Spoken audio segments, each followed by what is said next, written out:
Mystic Records is one of my all-time favorite record labels, and I wanted to put this together as a tribute, because its founder, Doug Moody, doesn't get nearly enough credit. He's 92 years old now, born on November 3rd, 1928, and he played a huge role in shaping one of the most chaotic and creative chapters of underground music history.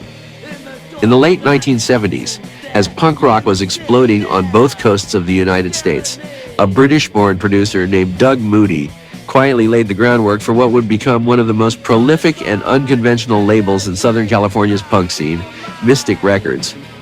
Moody, whose father worked at EMI's Abbey Road Studios, had a background in more mainstream music, having worked for labels like AANDM, Mercury, and Kama Sutra. But in 1978, he opened a modest studio on Hollywood Boulevard, previously home to Delphi and Mustang Records, and that's where Mystic Records was born. His timing couldn't have been better.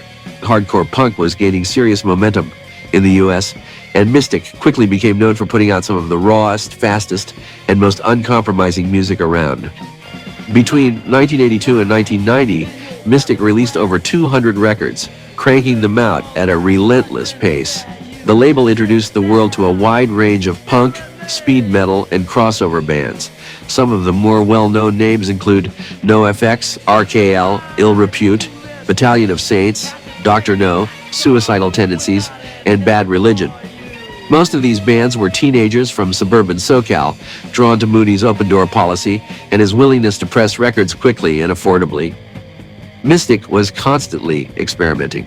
Moody came up with the Super 7, a 7-song, 7-inch pressed at 33 RPM, and released a bunch of limited-run colored vinyl and shaped picture discs. The label's compilations like The Sound of Hollywood, We Got Power, and Mystic Sampler played a huge role in documenting the different local punk scenes across California, from Venice to Oxnard. These weren't just samplers. They were like snapshots of entire scenes, capturing a moment in time with all its energy and messiness.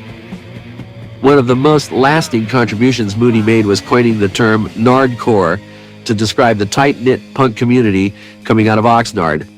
Bands like Ill Repute, Aggression, and Stalag 13 were central to that sound. Fast, aggressive, and proud of their hometown identity. The name stuck, and eventually came to define an entire subculture within California punk.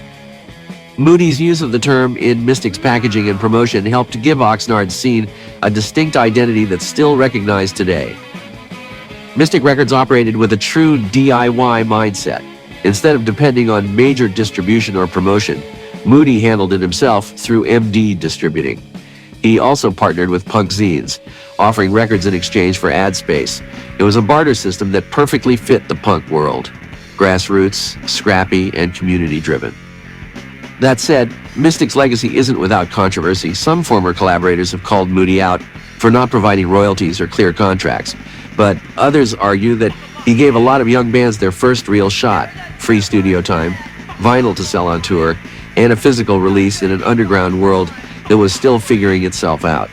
His supporters often point to the sheer volume of work he put out and how open he was to recording anyone with a demo and something to say. Eventually, Moody moved Mystic from Hollywood to Oceanside, where he kept managing the catalog, overseeing reissues, and keeping the label's history alive. You can still see the influence of his work in today's punk scene, from the obsession with limited vinyl runs to the love of regional compilations and DIY crossover sounds. Doug Moody didn't just document the 1980s punk explosion. He helped shape how it looked, sounded, and got remembered.